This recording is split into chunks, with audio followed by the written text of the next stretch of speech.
बहुत समय पहले हिमालय की तलहटी में एक छोटा सा गांव था, शांतिपुर। वहां एक नन्ही सी लड़की रहती थी, चंद्रा। वह बहुत प्यारी, दयालु और जिज्ञासु थी, लेकिन उसमें एक खास बात थी। हर रात वह एक चमकते सितारे से बातें करती थी।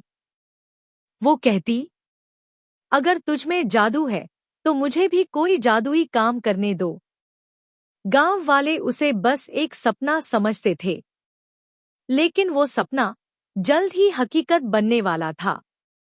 एक रात आकाश में वह सितारा अचानक बहुत बड़ा और तेज चमकने लगा। चंद्रा की खिड़की से सुनाई दी एक आवाज, चंद्रा, तुम्हारा समय आ गया है। मेरी रोशनी तुम्हें चुनी गई शक्ति देगी, लेकिन याद रखो, इसका इस्तेमाल सिर्फ अच्छे कामों के लिए करना। अगले ही पल चंद्रा की हथेली पर एक सुनहरी चमकदार मोती उभरा। ये था सत्य रक्षक मोती।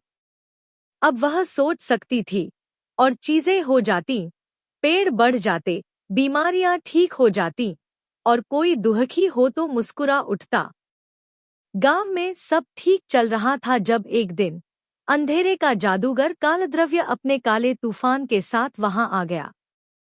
उसने गांव के आसमान को ढक दिया, पानी सूख गया और लोग बीमार पड़ने लगे। ये जगह अब मेरी है, वह गर्जा। गांव वाले डरे हुए थे, लेकिन चंद्रा ने हार नहीं मानी। चंद्रा ने मोती को पकड़ा और बोली, जो सच्चाई और भलाई में है विश्वास, उसी के साथ हो जादू का प्रकाश। मोती से एक रोशनी निकली और चंद्रा हवा में उड़ने लगी।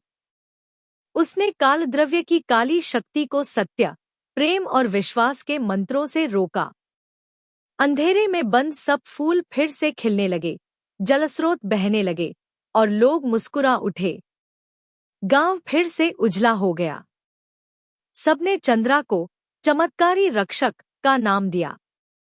लेकिन चंद्रा मुस्कुराई और बोली, सच्चा जादू बाहर नहीं, अपने दिल की अच्छाई में होता है। और उस रात आकाश का सितारा फिर से मुस्कुराया। सीख, सच्चा जादू सिर्फ शक्तियों में नहीं, बल्कि सच्चाई, साहस और करुणा में होता है।